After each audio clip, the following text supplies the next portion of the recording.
Hey y'all, my name is Alexis and you are watching Black Girl Guidance. I'm gonna eat some cake that I made. This is the last bit of that chocolate cake I made. If you are not aware of the chocolate cake I made like 2 weeks ago, go to you can join me on Snapchat. Actually, I'll be posted on Snapchat. On Snapchat at Same Madness 98.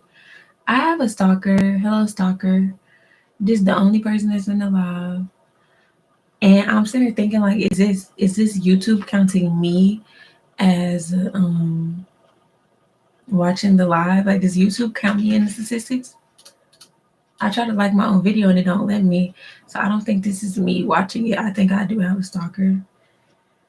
Me and my person that I'm dating, we um hypothesize that my stalker or the person that is always the first person to watch all of my videos is one of my family members. If it is a family member, I have two people that I think it could be. Whoever it is, clearly they're not worried about me talking about this, so they're not worried about being discovered. So hello to you, whoever you are that never reveals yourself and is always in my lives creepily. You're scary. Thank you for adding to my anxiety. But today I'm gonna talk to y'all about just my anxiety, my depression. I really should put this is how my anxiety and depression manifest because I'm really more anxious than I am depressed. But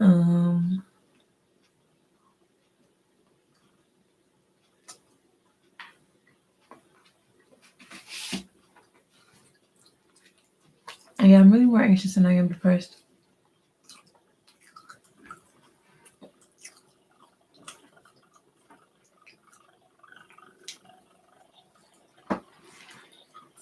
But I'm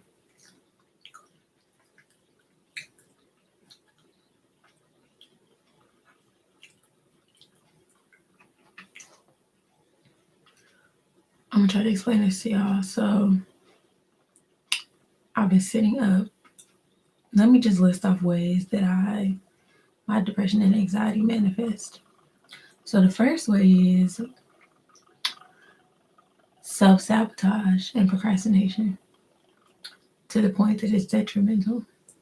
So like I have been wanting to apply to this program for months since I first ever heard about the program because this girl I knew in high school through this program I did in high school, she did the program. We are in the same year, like we graduated, both of us in May 2020.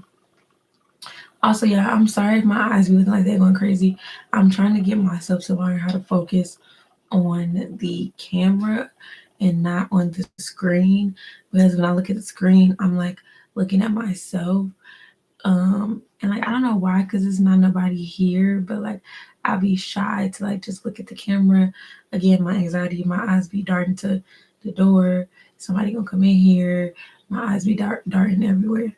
Um, so I'm trying to learn to focus on the camera. The camera. Um, like even when I sit here and I pause, those are thoughts that running through my head, and I'm trying to figure out what was like. Okay, what was I saying? Um,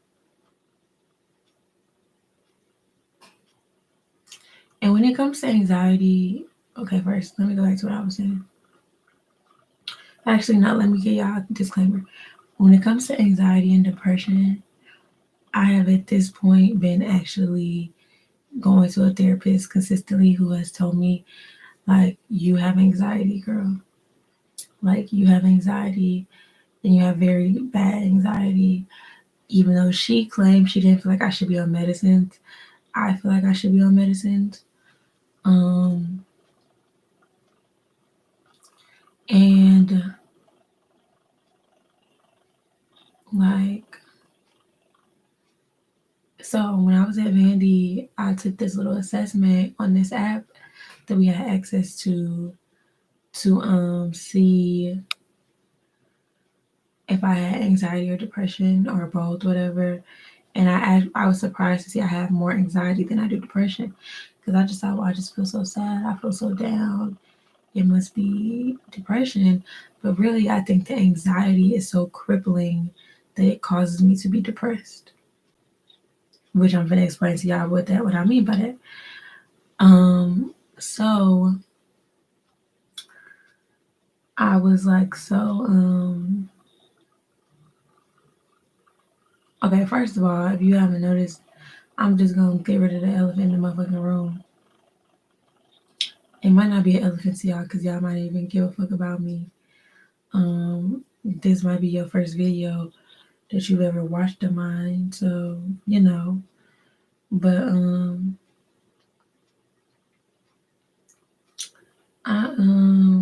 as y'all may or may not know, I decided to post videos 365 days of the year, meaning I posted a video yesterday. And if you watched the video yesterday, and to be quite honest, I only have one person that watches all of my videos that I know watches all of my videos, you know? Like there might be some people out here that are supporting me and are watching all of my videos, but there's only one person I know for sure watches all of them every single day. And me and this person already talked about this, and they was like, shit, come up on there and be like, hey y'all, this is a pre-recorded video that I recorded yesterday. But y'all are gonna see it today. But as y'all may or may not notice, I'm wearing the same clothes that I was wearing yesterday. Because that's also a way that my anxiety and depression manifest. But we're gonna get to that, the self-sabotage. This is another way when it comes to self-sabotage, but we're gonna get there. So I know I wanted to apply to this program. I hyped myself up about so many parts of the application. Like I had to get a recommendation from a professor, and I was afraid to ask her. So the program, which is stupid, the program, it has you ask for a recommender, like a recommendation from a recommender who's a professor or a whole boss. But it doesn't have a place for them to submit the recommendation. Instead, their application was set up for the program I wanted to do. The application was set up like a job application, and the letter of recommendation was set up like a document that you would upload on the job application. It's like if you ever apply to a job, they have you like upload like your resume. If it's a professional job like this out of college, they have you, they have a place where they say like it's required for you to upload a resume, it's required for you to upload a cover letter, it's required for you to upload a transcript, right? And so the letter of recommendation was required for me to upload as a part of the application, even though I am getting them to write the letter of recommendation. So therefore, my professor would have to email me her recommendation and I upload it. And of course, if you ever been to college, when it comes to recommendations like that, it's really strict to uphold the integrity of the recommendation, and like that I haven't written it myself and tampered with it. And if these are her words, they usually send sealed recommendations or recommendations that the student cannot tamper with or see. Most of the times, most recommendations I've submitted for like business things or like fellowships, I've never seen them.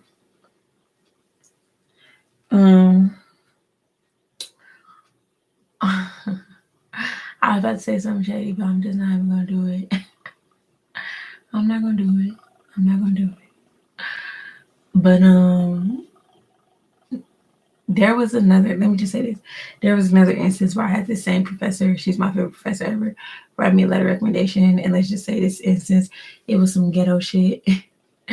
And I needed her to give me a copy of the recommendation, right? And so, yeah. So because of that, I feel like when I had her do that, where I needed her to give me a physical copy of the recommendation, she was like, huh? Like that's ghetto. Like what the fuck they got going on? Which if y'all know the background and knew what I was talking about, is actually even more funny that she was calling this thing ghetto because of her background. It was a funny joke, y'all. Is what I'm saying. But I just don't want her to like I was anxious about even asking her because I didn't want her to think that I was like I just got some type of scam going on where I be trying to tamper with motherfucking letters and shit, or like, you know, like, or I'm so tired.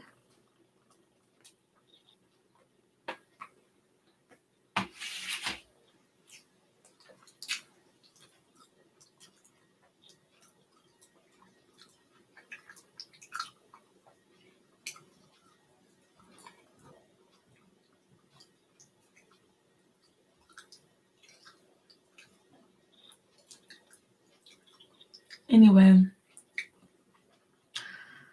so I was anxious about that. I was holding off on doing that, even though it really was just simple as me. I emailed her and asked her.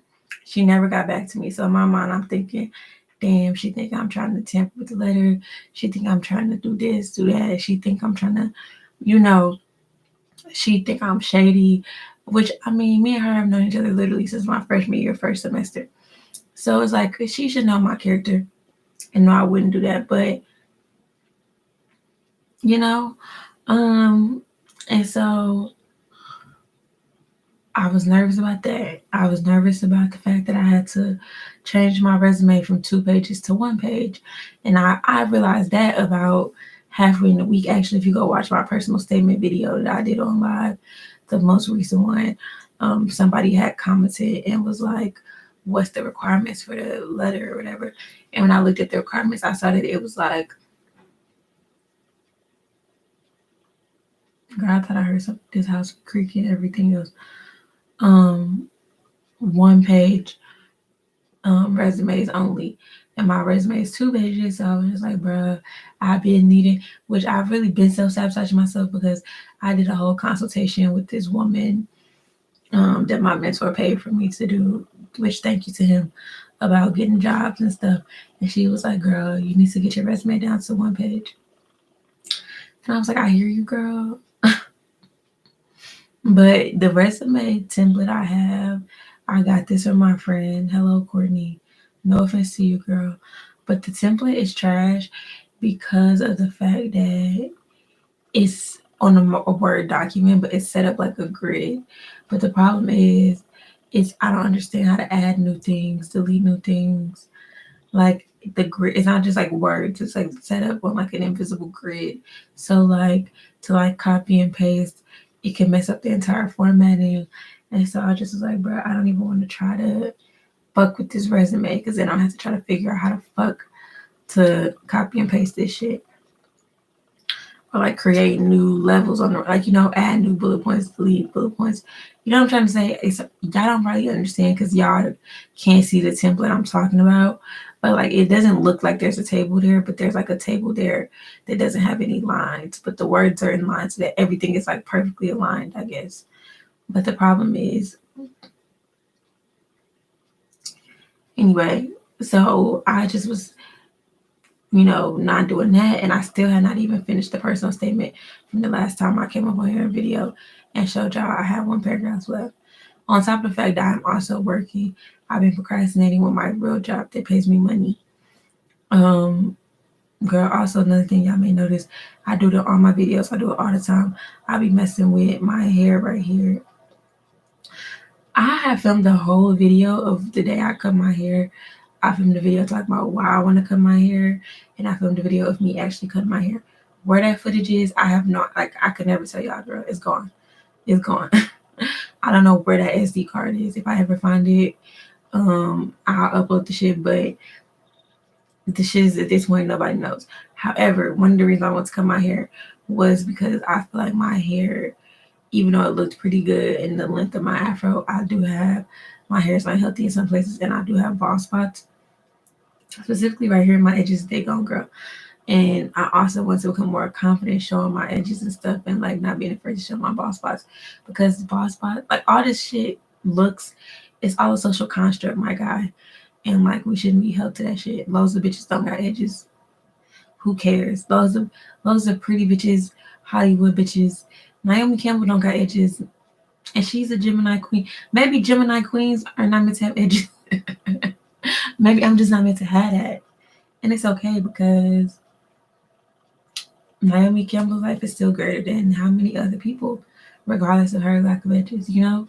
So I just was like trying to, that was one reason I come, there's many reasons I come out here that I listed in that video. If y'all want me to do a video again on why I come out here, I can, but I don't think it's as impactful seeing this out. It's not the same as a video with me actually cutting my hair.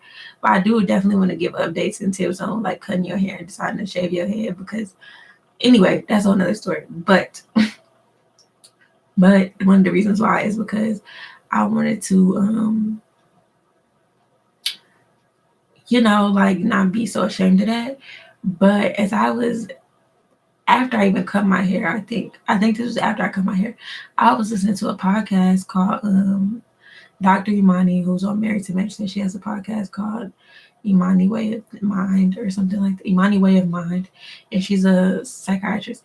And they were talking about um addiction. They were doing an episode on addiction and how addiction is really a mental health disorder, like drug addiction, and how people don't treat mental health disorders, but specifically addiction, like they're a sickness and like there's something that people need to fight, like a cancer.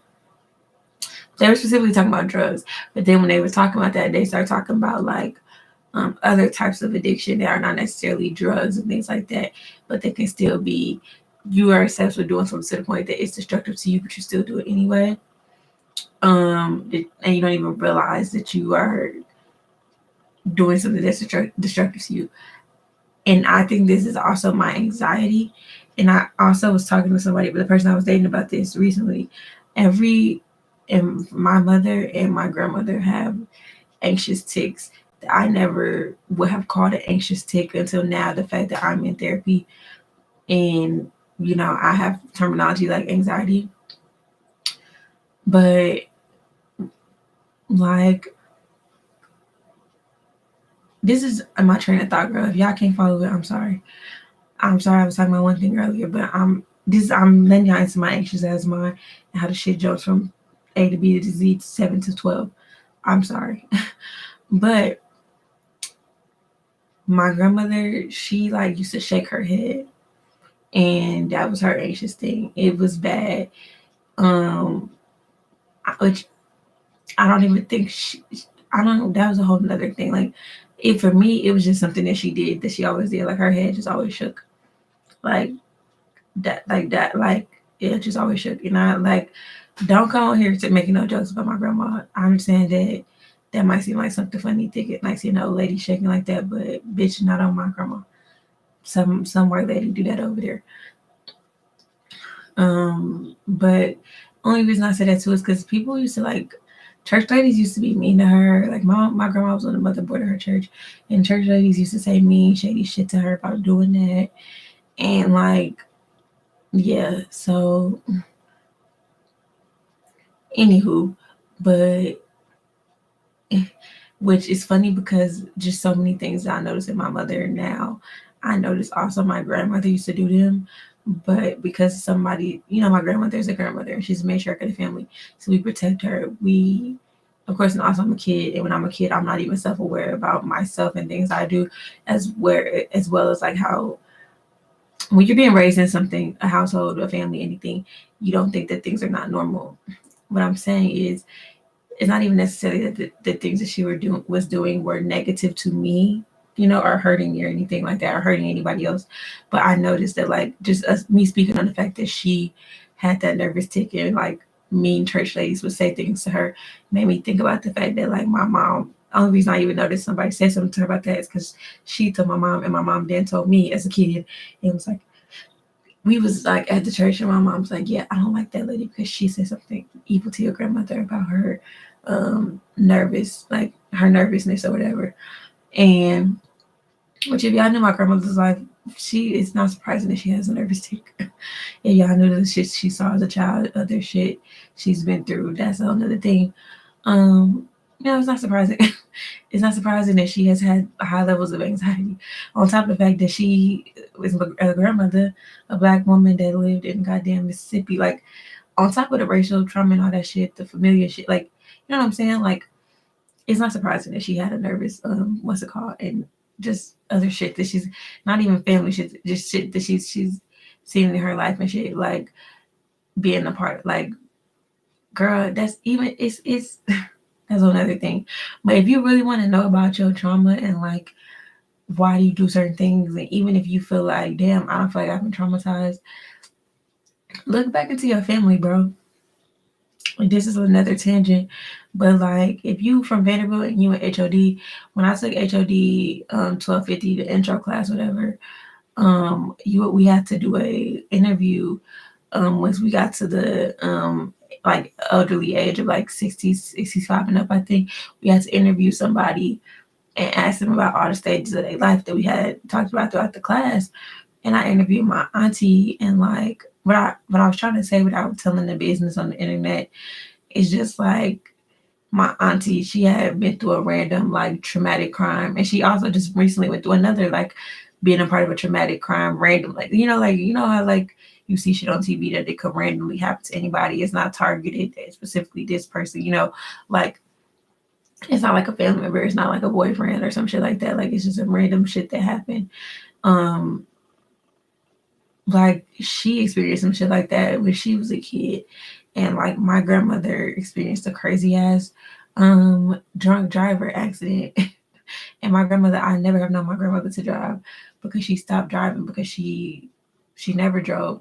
Then she started driving, and then she was in her car, literally parked in front of this. I'm just gonna tell y'all, this is, I don't think this is something that I can't tell people or some secret. Um, she was parked in her car in front of their like the house to like get out and go into the house, and a drunk driver came behind her and like literally like just, I guess they were so drunk they thought she was a rock in the road that wouldn't move. I don't know what they thought, but they kept like hitting the car, like kept hitting her car in the back. And so like it's kind of like, what the fuck can you do? Because you parked. So what do you try to turn the car on and try to go forward? Because at this point, if you go forward, like they drunk, they drunk up to the point that they don't even know that they just hitting the fucking car over and over. So it's like shit. You know what I'm saying? It's like, what can you do in that situation? So she just stayed in the car and was scared as fuck, and she got out alive, whatever. But she never ever drove ever since then. Like my whole life, I never knew her to drive, and that was always the story I was told of why she never drove. She never drove again because of that. Which also, if y'all don't know, I have a fear of driving. Well, I'm not gonna say I have a fear of driving. I don't have my driver's license, and part of the reason I don't have it is one, nobody in my household ever wants to teach me. Like nobody, you know, girl. Some if you know me personally from high school, and you know my family, I have the quote unquote great secular family, and so not great, but like the traditional secular American family, the Cosby Show type shit. So like I thought that just, oh, somebody gonna teach me to drive. I turn 16, somebody teach me how to drive. Like the shit you see on TV, I'm gonna get my license. That'll be the end of that. That shit never happened. Then nobody won't teach me how to drive. And so I don't think I was really pressed on it because I was like, shit. They low key, I think my parents, whether purposely or not, used fear to make me not want to do stuff. And it just was like, well, why do you even need to learn how to drive right now? And I'm like, because I'm 15 and people getting their permit and they learn how to drive so they can get their license on their 16th birthday. Like, what do you mean? Why do I need to learn? That's what everybody's doing. Ain't that the American way, girl? So they never want to teach me. And I was just like, okay, well, I was stressed out with school and all this other stuff. And I never worried about it. But I think also I realize now I low-key have an anxiety about driving because like I constantly got told that story when I was a kid about why my grandma didn't drive. And I just like, shit, these motherfuckers is crazy out here. How many car accidents is it a day? Like, like, do I want to be driving this shit? Um, I'm just saying, girl. Um, Regardless, all of these things to say, my grandmother, for whatever reasons, whether it be car accident, other traumatic things, systemic racism in the South, like growing up in the South, like she had a nervous tick. My mother also has a nervous tick. She does this like thing with her lip. I can never explain it. You have to see what she does. When she does it, I can tell when she's tense, when she's like not thinking about it, she always does it. And I used to, like, as a kid, it used to annoy the hell out of me. I used to be like, why the fuck? Like, and I like that. I've never said to my mom as a kid. I don't say that to her now either, y'all. Anyway, what I'm saying is, I was just like, I used to be like, can you stop? Like, this is annoying. And my mom also, she had this thing with popping her gum really loud, but like, her nervous tick is in her mouth, is what I'm trying to say. My grandma's, it was shaking her head. My mom, it's in her mouth. It's either the little thing she do with her mouth. It's kind of like I don't know how to explain. It's not like a twitch. It's like she like, it's a movement she does with her mouth that literally I cannot explain. I don't know how to do the movement, girl. I don't know. Like, it kind of looks like a twitch, but it's almost like a flip. Like, it's almost like a, what it is, I don't know. It's not. I've seen people with a mouth twitch before. I had a lunch lady in elementary school that like had a mouth like, it's not a twitch. It's like more of like, well, I'm saying this, if I told her to stop, she could stop it. Whereas with a twitch, usually you can't just. I like, literally, I don't know how to explain it's something that like she is doing, and like it's her like literally causing herself to do, but she does it when she's not thinking, like she's just mindlessly does it. Like if she's driving and ain't no music or it's an awkward silence, I'll notice that she'll do that. Or like, you know, if it's nothing going on, if nobody's talking, if nobody's stimulating her mind, right, and we're focused on one certain thing, I'll notice that she will start to do that. And I think that that's because, like myself, she has anxiety and she constantly has all these thoughts running through her head. And so if she's not outwardly focused on one thought or one thing out here, she does her nervous thing with her mouth. Me, well, I'm trying to get to the whole point of trying to talk about my hair and all that stuff. My nervous tick, I now realize, and what I do when I'm anxious is I mess with my little bald spot right here. That's because, girl, I think maybe it's because, first of all, my edges has been thin, which I did a whole video going through my entire hair history from a kid to now and why I want to cut my hair off, which I'm so mad that I don't have the video. Because y'all could go reference that video. Y'all understand what the fuck I'm talking about. But point being, my edges been thinning because I was going to this hairstylist that was putting relaxer in my hair and at the same time putting tight ass braids right after she put the relaxer in. So my edges been being fucked up. Like, but so even of course they've gotten worse, but like was already thinning. So I don't know if it's something I developed because in my mind I'd be thinking about the fact that like my edges, in order to grow back, need stimulation. So I'd be like, let me just rub this. And it feels good to me, honestly. Even when my hair is dry right now, like it feels good to do that. It just calms me. Like I feel like I'm like stimulating my edges subconsciously. But this is like if I'm bored, if you and this is something, like how I said, I would tell my mama as a kid, stop doing that with your lips. Stop doing that with your lip. It's annoying. Like she will tell me, my mom now, she will be like, if I start doing this, she'll be like, you're pulling your hair out. You're pulling your hair out. Like you're causing your hair to fall out. Which now I'm thinking, is this really the fact that my edges are thinning? Or is it the fact that I have fixated on this spot to be the spot? Like I don't even do it. I do it on this. Nah, I don't do it on this side. I do it on this side only. Or is it the fact that I have fixated on this spot being the spot where I like rub on my scalp that I'm pulling my hair? I'm causing friction and I'm pulling my hair out on this spot when the shit could not be falling out. You know what I'm saying? But because it like calms me and it's my like anxious thing to do, I'm not like, even though it could possibly be causing my hair to fall out more or possibly be the reason why my shit is thin right there. Like it could be my shit could be going back. I keep rubbing the shit. It calms me subconsciously and I continue to do it. But anyway, the point is, I was listening to that podcast and they was talking about how like there's an addiction to pulling your own hair out or whatever. And people don't even think about that as an addiction, but it is an addiction or whatever. And there's a name for that, Trura something, but I was like, girl, what the fuck do I have that? Because I don't really like, also, bro, And I talked about this in the video.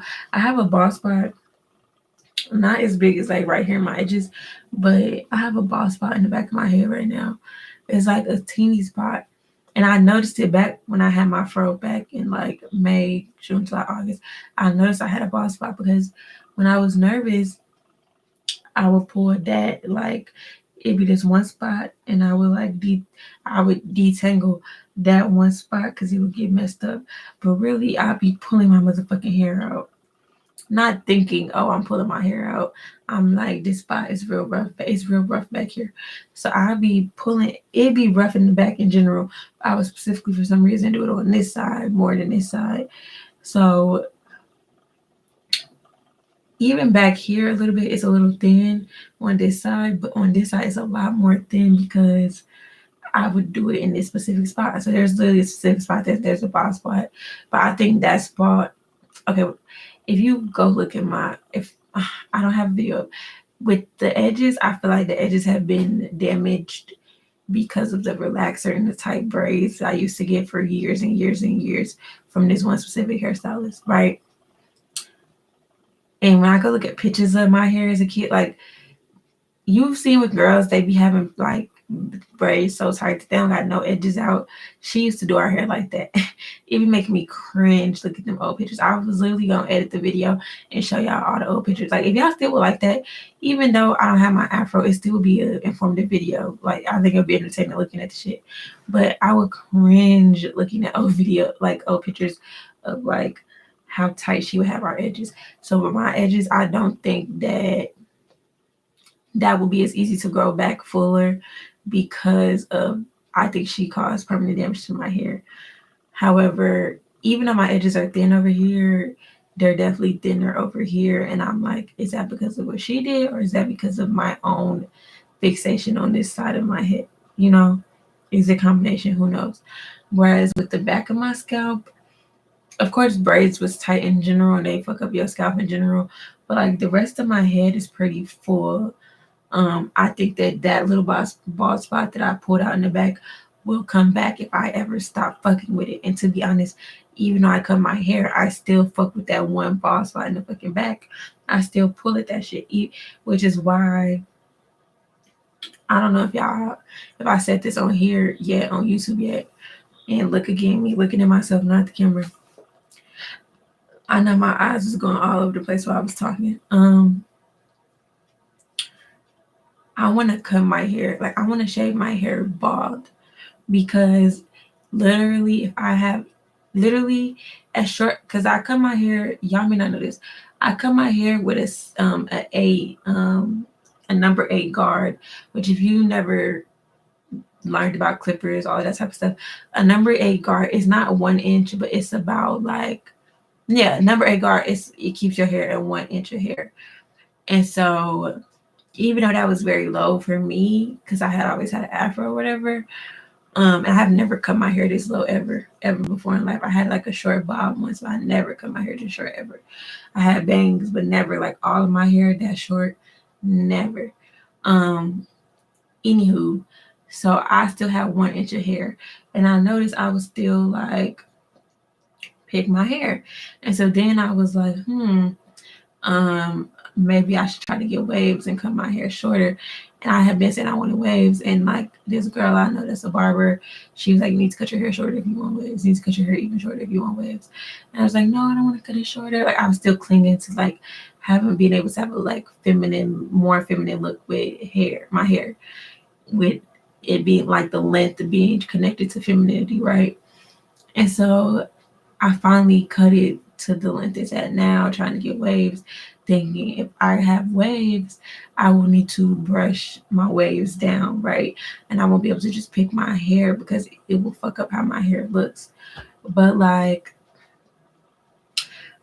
my shit is still long enough that I can get a grip on it. Now, before when I cut it to an inch and not as low as it is now, because when I cut it again, I cut it with a number 4 guard, which is like so many 3/4 of an inch, I think. But like when I had it at an inch, you could grip my hair. Girl, I'm just gonna take this off so y'all can see my hair like a mess right now. You could literally, back when I had it, and you could grip it like this. Like if somebody wants to fight me, it would be a little hard, but they could grip it. Whereas now you can't. It's not long enough for somebody to grip it that was trying to grab my hair. Like you can hold a grip of my head if you like with your hand like this. You couldn't grab like like back when it was an inch, you could hold it like this. You could grab a grip. You could hold a grip on it. Now you can't grip it like that. But I can still grip it in my fingers. Like I can still pick my hair. I can still pick my hair up and pull it up like this so you can see how tall it is. I can still, and that's what I do in that back little spot where I have a bald spot. I literally just sit and do this. And it's literally like one little, not strand, like few little strands of hair. I sit and just I pull like just how I just pulled this hair up so you could see it sticking up. I sit and pull it up. And that's literally how it starts. That's how it starts. I will sit and do my entire wash routine to try to lay my hair down to get waves. But then I just start picking at that little back spot. Then that little back spot got the back and that little spot kind of sticking up. So I'm like, well, shit, my shit not laying down no more anyway. I might as well start picking with the rest of it and picking with the rest of it. And shit, at this point, I might as well not even wear the motherfucking do rag to sleep. Just go sleep with my head like this because I already done fucked it up. And at this point, I got work tomorrow, so I'm too tired to wash my hair again. I don't want to wash my hair again. I'm just trying to give y'all examples of how I've been self-sabotaging. Back to this application. Like there are so many things I could have already done, but I wait till the last minute. When it comes to my anxiety is more like I think of all the things that could go wrong. I think of all these possibilities to the point that I just, instead of actually attacking something or attempting something, I just shut down. I just don't do it. And I just say I'll do it later because I'm overwhelmed with so many thoughts constantly in my mind.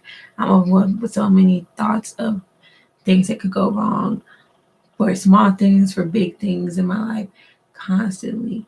And so my anxiety, I think I always had anxiety to some extent because as I already told y'all, I I just sat here and laid out to y'all how my grandmother and my mother have showed me all these anxious things.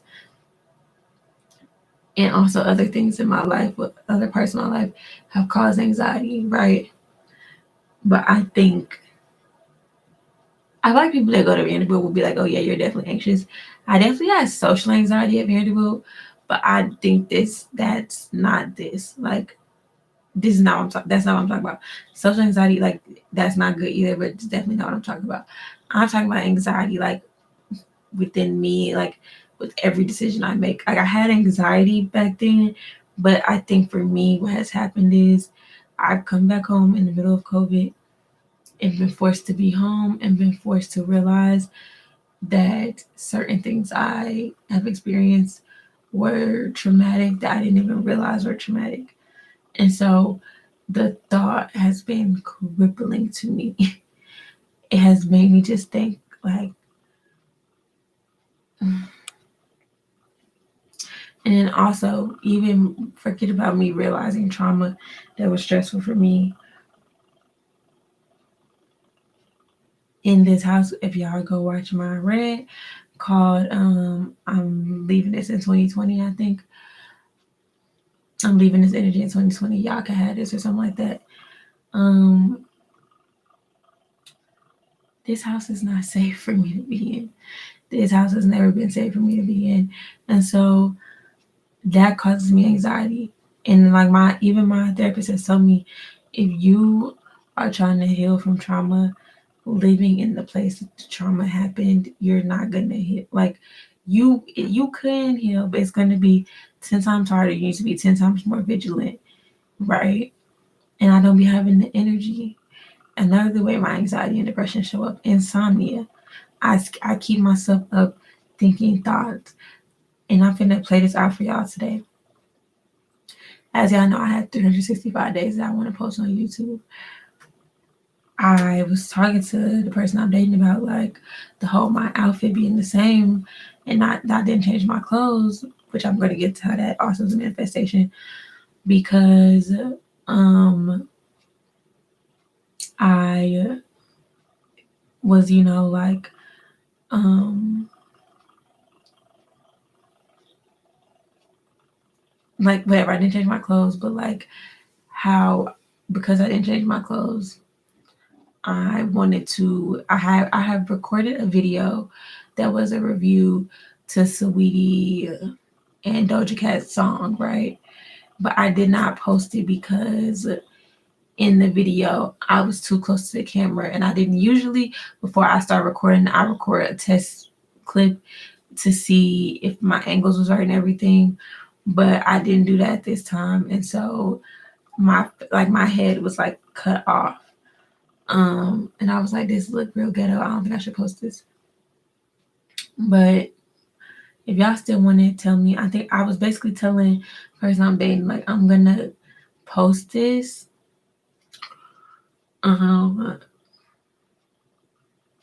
When, like, I'm gonna post this today, like today being the 15th. I'm gonna post this on the 15th to be my video for the day, even though I don't like the quality, because I don't feel like getting on live, because I haven't taken a shower, and I don't feel like filming a video, because like I just don't feel like filming another video. And she was like, bro, just like it's fine, whatever, da da da. So I had been saying that I was gonna, this was back about like 10 o'clock, 11 o'clock. I said I was gonna edit that video. Instead, I sat on the phone with her, and while I was on the phone with her, I said, "Oop!" Not I've been saying this whole time. I'm saying the person I was dating. I just outed myself and said her. Oh well. Um, I sat on the phone and I like sat on Instagram and Twitter and didn't do what I said I was gonna do, because I was just getting anxious about it. Just thinking about like, it's gonna take so long, it's not gonna look right. And that's another reason I think if you watch my like first video for 2021, setting intentions for 2021, I said like one reason I want to get myself to post 365 days of the year is because I be so in my head about the content. Does it look good? Is it okay? That like I don't even get my personality out onto the internet for y'all to see. I be saying great things, and I be like, it's so many videos. Like I feel like I don't look good. I feel like y'all can see my bald spots. I feel like this, that, and the third. The quality ain't right. I cut my head off, whatever. That I never posted. That's really how those videos with me talk about my hair and stuff never got posted, because I psyched myself up like, oh, I'm gonna have to do this, I'm gonna have to do that. I was trying to add photos into that video of each of my hair journey, and I was so fucking stressed trying to add the pictures in. I didn't know how to add the pictures into Sony Vegas. And I just was like, bro, I'm just not gonna post this right now. I'm over it. I just shut down instead of getting a little bit accomplished, or even like, this is for anything at this point, and how bad my depression and anxiety has got. Because even before I was realizing, like, let me just say this, COVID, it exacerbated how horrible it was. But my senior year in college was the worst that it had ever been before COVID. And so like, even with papers and stuff, instead of just like turning in on time a paper and just giving, like, even though I know I would have to do, like, I had to do 10 things in order to get the paper to be an A+ paper, or do 10 things, right, to get the YouTube video to be like my best quality I feel like I could put out with what I have. Like, oh, like I want to add these pictures, I want to add this effect, this, that, and the third, to get what I like would be my best of the best. Instead of at least just doing 8 of those 10 things and getting at least a B product out to my professor, to y'all on YouTube, my anxiety could just go so in on like this and that, and then I'm thinking about this, but then some childhood trauma could pop up in there, some shit about whoever I'm dating, like, people don't like me. All that shit is going in my mind. I'm just like, okay, girl, wait. At this point, I'm overwhelmed, so I'm going to sleep. Then we get into, that's how the depression, that's how, baby. Big Mouth, let me tell y'all this. I do feel like if y'all would like a Big Mouth review of the latest season of Big Mouth, please comment if you're watching this. I might do one. But Big Mouth, I do feel like the latest season, let me just say, I think the latest season was a little much when it comes to the weird sexual jokes. But one thing I think they do great is like and a depiction of depression and anxiety. And I'm lucky that when I was in middle school, I thought I had depression, but it was nowhere near what I'm experiencing now. Um, but like they're very like accurate, and like it's just like a depression kitty that just seems comfortable and just like tells you it's okay, don't worry about this, don't worry about that, just lay down, just go to sleep. Like that's what it feels like. And like in season the latest season that they posted, I think season 4, they showed like the anxiety mosquitoes and how like they just attack you and they just be buzzing around saying all these different things, saying all the things that like all the worst case scenario, just buzzing in your head all the time. And then they so overwhelming that the depression kitty be like, girl, come here, leave me alone. And leave them alone. Come over here with me. And you just go cuddle with her and don't do nothing. That's if you watch Big Mouth, you understand. But if not, go watch. I don't know what episode, but go just go watch the latest season of Big Mouth. Um, because it's a great depiction of how they manifest for me. But it's like the anxiety, all the crazy thoughts are attacking me. And instead of like saying, get out of here, thoughts, or instead of, even I took intro to like counseling, instead of thought stopping and being like, they're telling me all these horrible things. I'm like, no, the good thing could happen. Instead of doing all of that, even though I logically know as a smart person that has understanding of things that that's what I should do. Instead, I'm just like, these anxiety mosquitoes are with me. I don't know what to do. The depression kitty, she looking soft, she looking nice. She telling me to go over there and just go to sleep and forget about everything. So instead of doing something, and like I let the and even if the something is not my best of best, I let the anxiety overwhelm me to the point that I'm just like, fuck it, I'm going to sleep. I'm not doing nothing. But here's the kicker. Here's the motherfucking kicker. That's not it, y'all. I know you're probably thinking, damn, that probably hurts your productivity. Yeah, it does. But then here's what hurts it even more. I then feel like because I fell victim to the depression kitty, I fell victim to the anxiety. I didn't do what I should have did when I was supposed to. I didn't turn in the paper when it was due.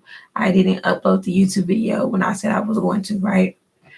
I then will not do things that I need to do for myself, both literal things that I need to do for myself or things that like make me happy or whatever, as some reverse punishment for not doing what I should have done. So in this case, let's think about me being at school at Vanderbilt. This is what I'm saying when I say my depression got to the literal the worst. I don't even think people knew that my depression or that these things were happening. I think Vanderbilt is so toxic that if you are not talking about directly like trigger warning, self-harming yourself or something in a way that's explicit, people don't even think. Like I didn't think until now. Like, I'm realizing now that's what was going on. I realized that something was going on. And that last semester is when I had reached out to my professor and was like, girl, I need a therapist. It's a lot. But I really only thought I needed a therapist because I was having night terrors. I was having horrible nightmares. And I was like, I'm telling her like, yo, I'm in this counseling class with you, and I think this class is triggering me. I'm having more and more nightmares. I thought my nightmares had gone away. But let me just say this. This is something that was common for me to do at Vanderbilt to the point that I was harming myself. And what I'm saying is, like I said, I would become anxious, however, anxious about the paper, anxious whatever. I would get an assignment, I would procrastinate, hold it off until the end, because that's something I'm used to doing. I did that shit all in high school. I did it through a lot of college. I'm like, fine, I can hold it off to the end. Then I get too anxious, I get too overwhelmed. And instead of just turning the paper in later, that like if it's due at 11:59, instead of just working my way through it to turn it in at 2 a.m., I'm just like, well, shit, it's already late. I just turn it in tomorrow and turn it in at my best. But then because I told myself I'm not going to turn the paper in until tomorrow, until it's at its best, I will literally not eat, not shower, not go do fun stuff with my friends, like because I feel like I don't deserve to do that because I should have been doing this paper. I don't deserve to eat because eating is something I enjoy. and I should have done this paper, and like this paper is bogging down on me.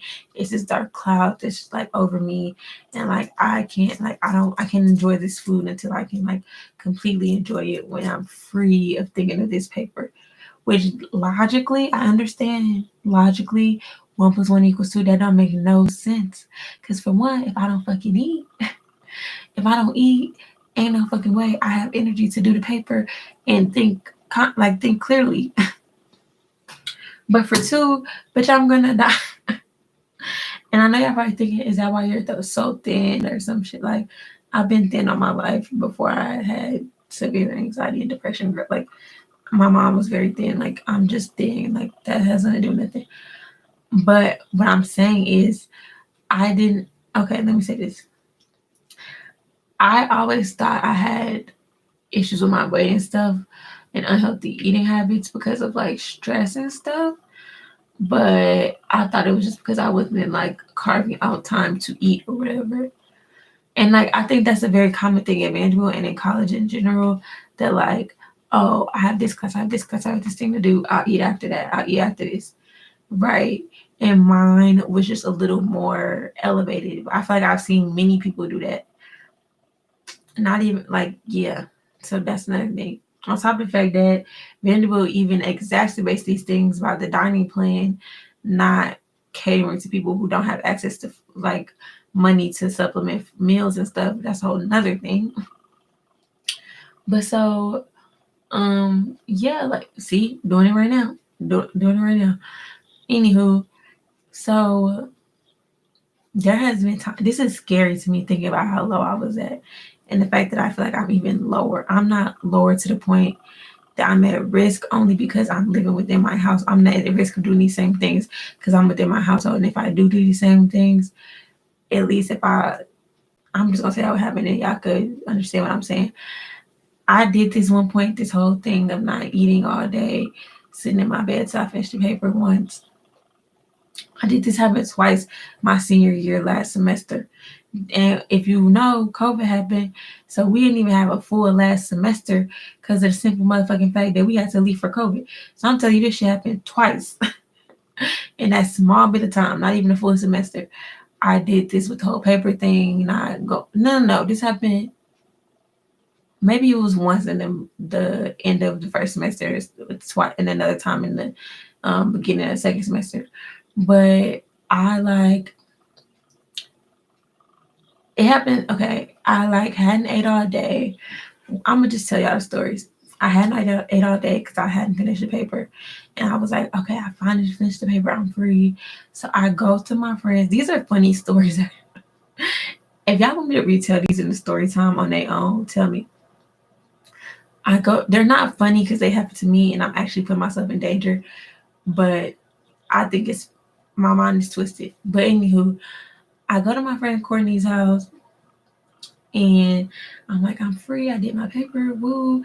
And she's like, oh, come with us to Target. I go to Target where these people, Geronimo and yeah, just me, them. And so we get some apple cider. So she had some sparkling. No, I think we got the apple cider before, and then I came to her house the next day. Regardless, I went over her house, and I had not had nothing to eat. Whenever we decided to do this, I had not had nothing to eat, and I don't think we went to Target because I didn't even have enough energy in my body to have walked around Target. So I don't think we went to Target that day. I came to her house. We was like, oh yeah, we was like, we just gonna have a girls' time, whatever. I came to her house. Um, and this was the day after we went to Target. I hadn't done nothing that whole day besides sitting in my room doing this paper, whatever the paper was. And again, this is not even to say the tasks are that hard, that it's literally about my anxiety why they're not being completed. Not because they're so hard, not because I don't understand how to do them, but because of the stage of my mental health at this point. I get to Courtney's house. I haven't had nothing to eat. I'm doing is drinking this sparkling apple juice that we bought, which her ass bought the natural sparkling apple juice. Apple juice already make you constipated, girl. I hope y'all know where the story is going on. Apple juice already make you constipated, but she bought the natural sparkling apple juice. Couldn't just get the little Welch's, And then she has about high quality shit. And then I had a donut in her house because she had donuts there. So I had a donut and then apple juice. And then I was like, well, girl, I'm hungry. I haven't ate all day. I'm finna go to this restaurant, Meat Noodle, that was on the car at the time. So I went to Meat Noodle because I loved that restaurant. It was a new restaurant they got on there my senior year. And I loved it. And I was gonna get me like I love their little appetizers. They had like buns. They had these seafood rolls. I was gonna get me some seafood rolls and some chicken. I was gonna get me some appetizers because I knew I didn't have nothing on my stomach for real. And when I haven't, me personally, I think all people, when I haven't ate all day, my stomach becomes so small that I can't just go sit and eat a huge big meal. So like me going over her house and drinking the apple juice and the donut, that was like a little bit of a primer for me to get ready to get some real food, like put a little something in there to open my stomach up, basically. Baby, when I tell you I took the Uber, and I think it was a combination of me not eating plus motion sickness from being in a car and not eating, because like it's not that I normally get motion sickness, but I think being in a car and not having ate all day probably makes you dizzy. When I tell you I got out that car and I literally felt like I have never ever fainted in my life. I've never fainted. I've never fainted ever. I felt like my leg, like my, I could not hold my body up. I felt like my legs was about to cave in, and I almost fell to the ground after I got out that Uber, and I was just like, I was like, wait, and then like I was like, wait, like I was trying to say, wait, because mind you, the if you've ever been to Meat Noodle, it's in the busy area, but it's not on the main street. It's kind of off to the side of the main street, which is good because if my ass would have just fell out, if the Uber would put me, if it's in Green Hills on if I'm Vanderbilt, you know what I'm saying. But like it's not on the main street, it's off to the like in an alley almost. It's off like past the Belcourt, past the Belcourt entrance. It's like in this dark, like it's near where anyway. The point is, I was out at night. Like I wasn't out in the daytime. I was out late at night, and it was dark, and it's not a lot of lights in this area. It's not a lot of people walking because it's not. It's a lot of people walking on the main street, but it's not a lot of people walking around this little alley. So I was just like telling the Uber, like trying to tell the Uber to wait. I think the Uber had left at that point. The Uber wasn't trying to wait because I was so weak I couldn't like scream wait because I felt like I was fit to faint. So I couldn't be like wait, wait, wait. Like I was like wait, like I literally felt out of it. And so I was like, bro, I'm finna fall the fuck on my face right here and faint, and somebody could literally come grab my ass and take me to the back. It's like a weird parking lot back. Like somebody could come grab me, take me to the back of these parking lot, sexually assault me, and when nobody fucking know, because I did not feel like I had the energy to scream or anything. So I'm like, what the fuck? Luckily, thank God, this white man, he saw me. I literally was like stumbling on the steps like I was drunk or something. I was not. I never drink. If you know me, I never like. We was drinking sparkling apple juice. I don't drink. If you know me, you know I don't drink. And so it was literally because I had not ate that entire day because I literally had, with my anxiety rationalized, I haven't ate. I haven't done this paper. The paper was due yesterday. I don't deserve to eat. Like you eat, not even that I don't deserve, but like eating is fun. I like to eat. I want to eat something good, and I don't want to eat while I'm thinking about this paper.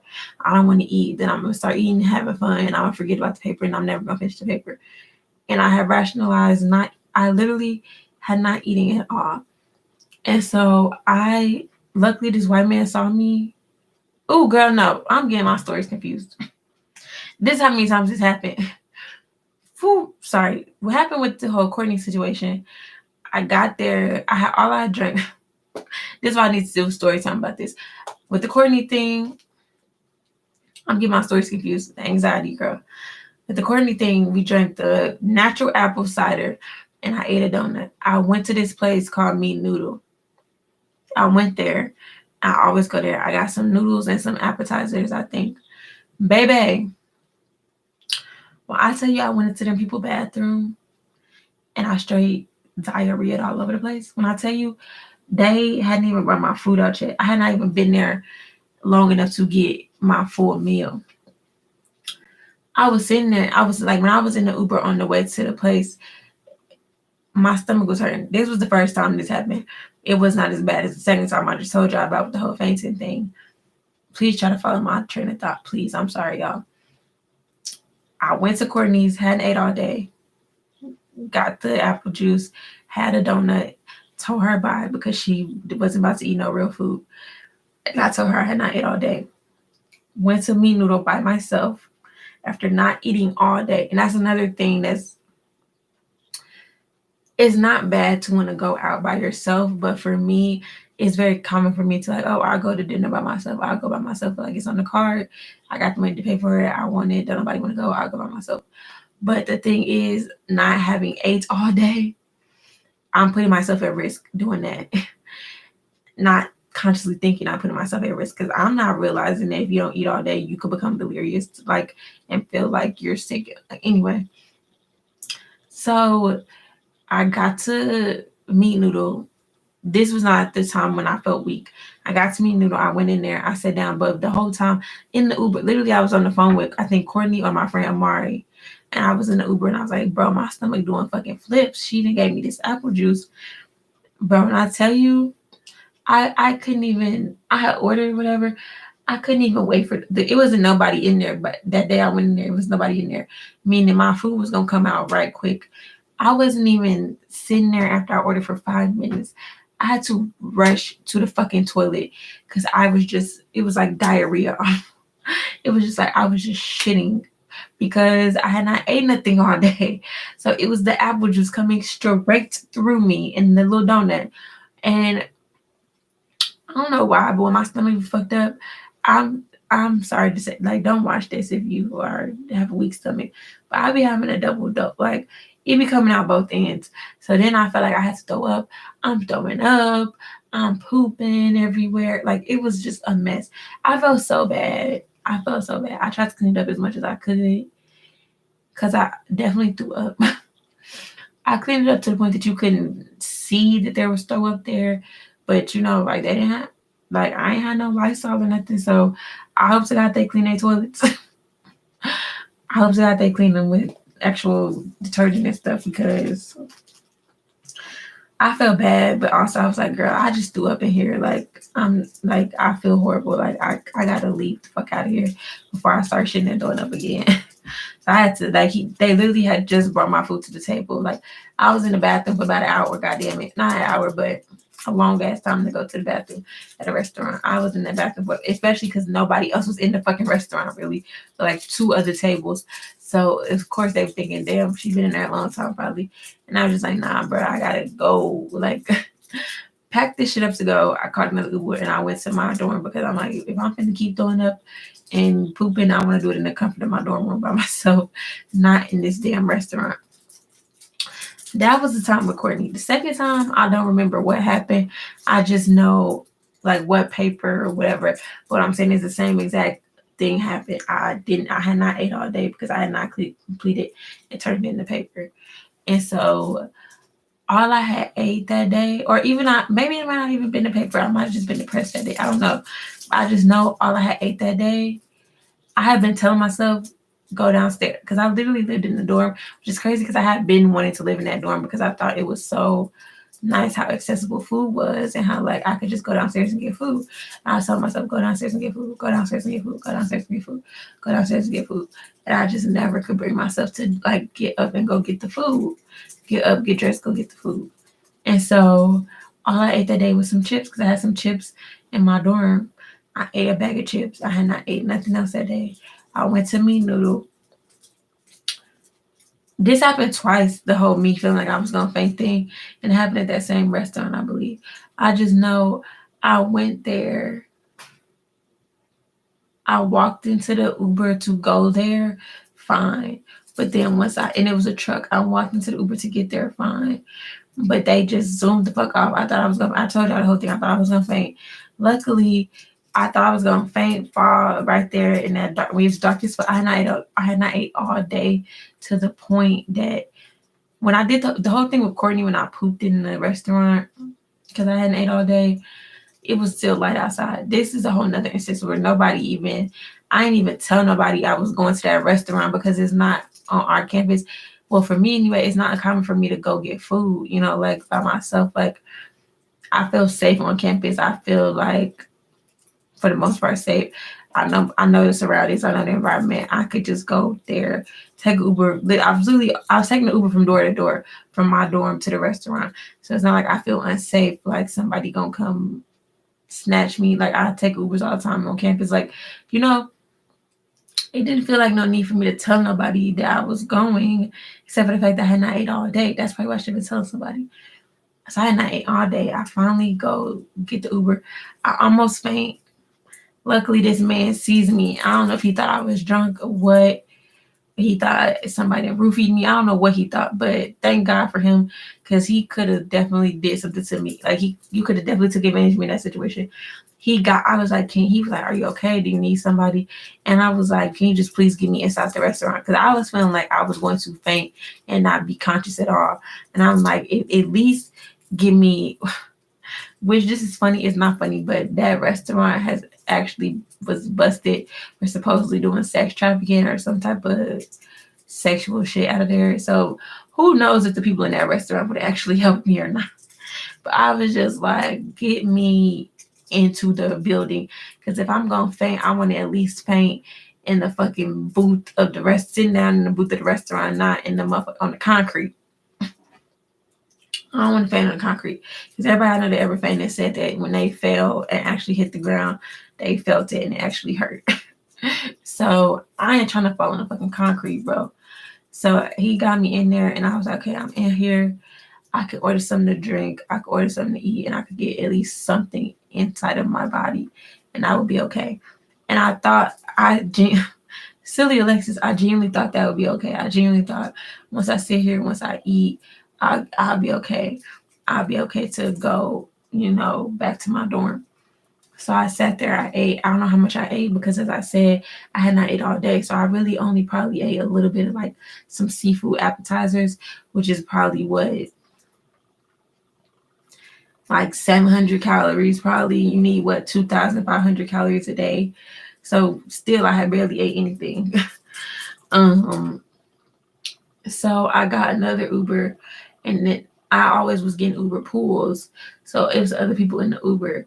And so I felt a little better about that Uber, because the last Uber, it wasn't nobody in the car, I don't think. And so, like, I felt like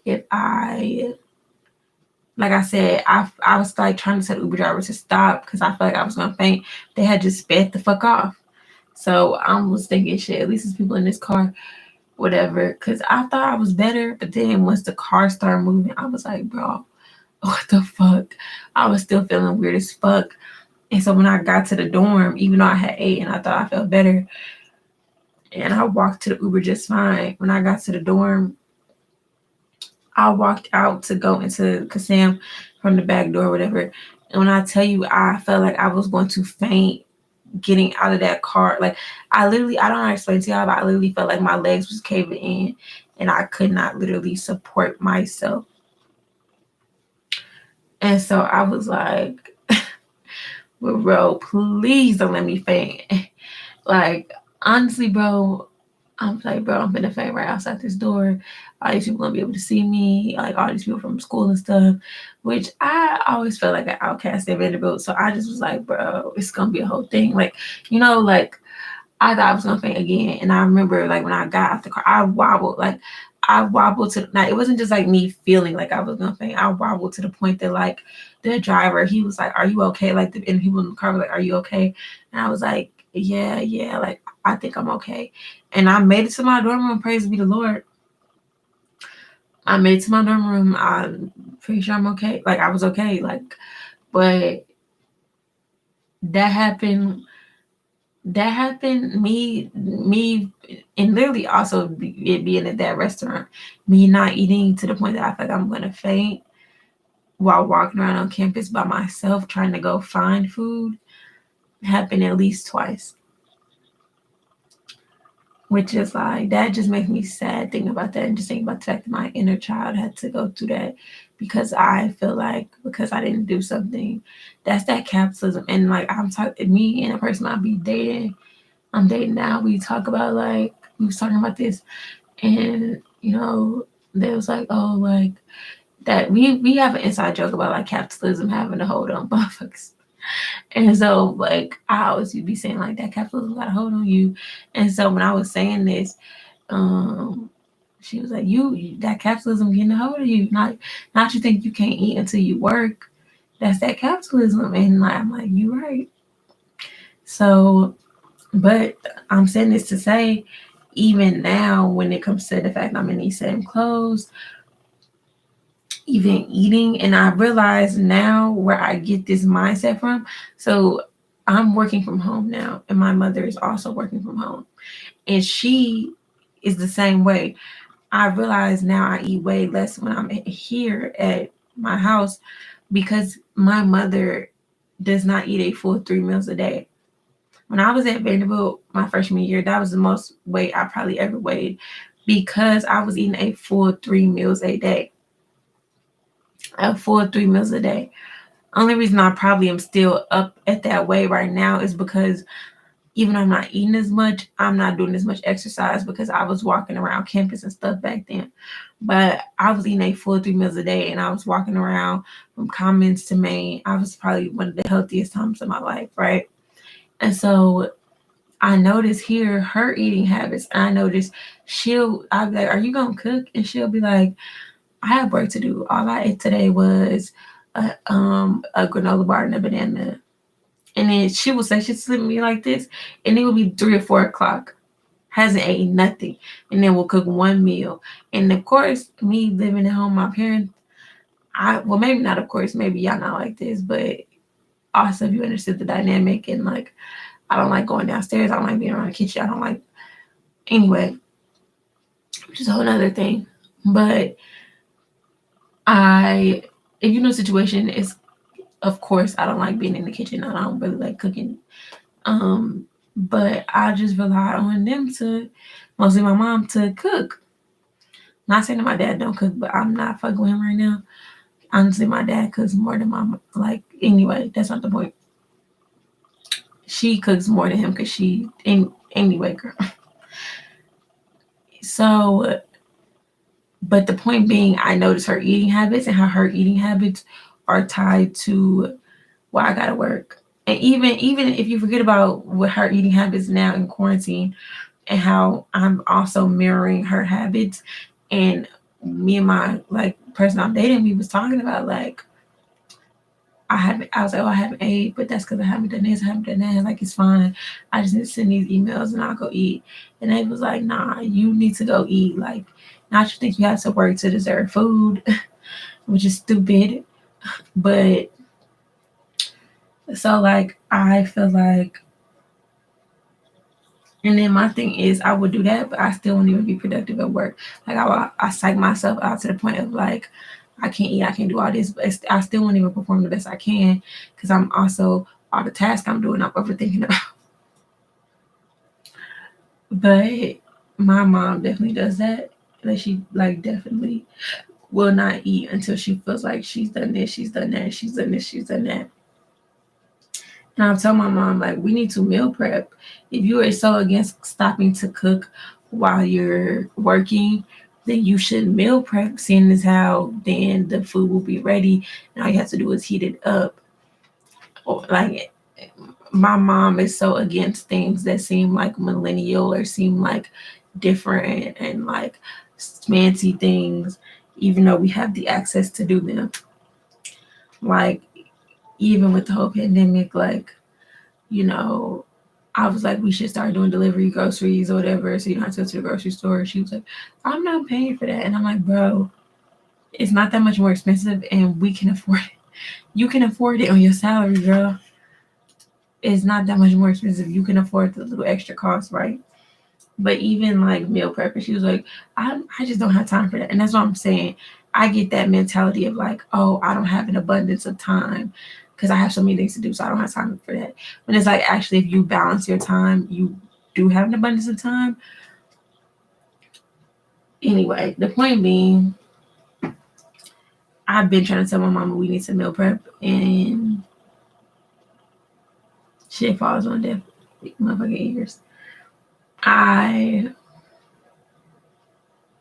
that I'm saying talk to y'all about this, if anybody watches this that's actually going to comment and talk to me, please remind me to meal prep. Because I think I should have meal prep this week. Maybe that is how I should celebrate MLK Day. Martin Luther King got killed while he was working for workers' rights and labor workers' rights, specifically Trash Men's March in Memphis. So therefore, he wouldn't want me to be letting capitalism tell me I don't deserve to eat because I haven't worked. I don't think he would want that for me. So maybe that's why I do MLK Day. I will set the intention to meal prep, and if I include my mama, I include her. If not, then no. But I will try to set the intention to prep and make meals for the week, at least 2 meals for each day, to 2 to 3 meals each day, so that I can just throughout the day heat up these meals as opposed to having to because my mom is like that's that. But this is the thing, meal prepping could have saved us so much in my childhood.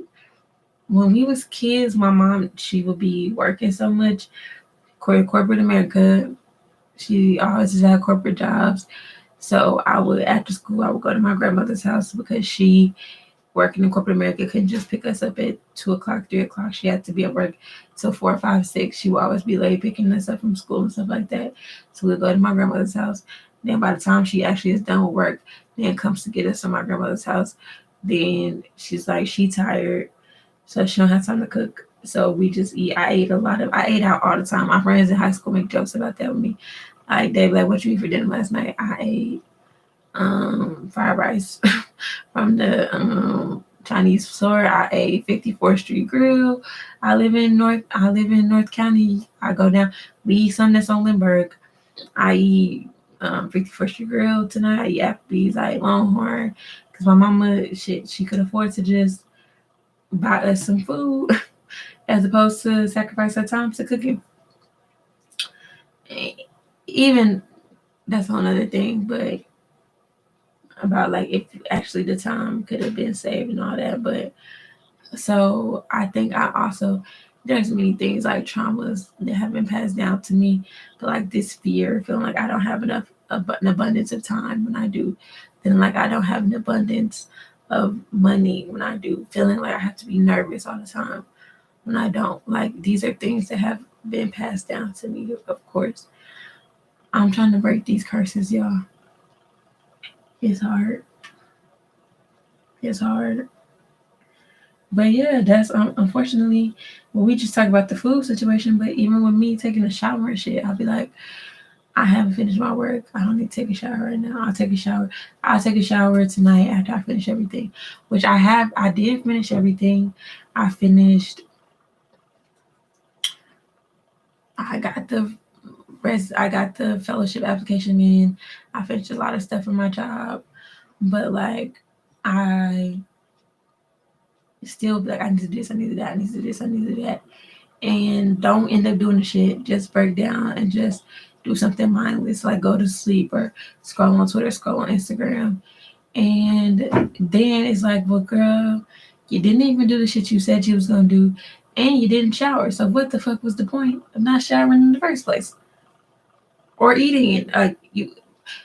Supplement shower for eating, supplement eating for doing my hair, supplement any of those things for doing my makeup, which makes me happy. Like cleaning my room, all of it. I could honestly keep talking for fucking hours about this, but honestly, my throat hurts.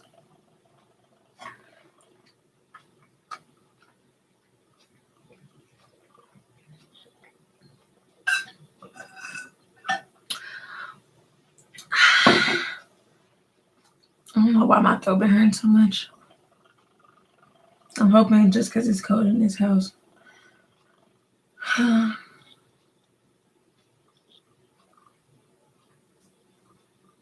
I know that's right.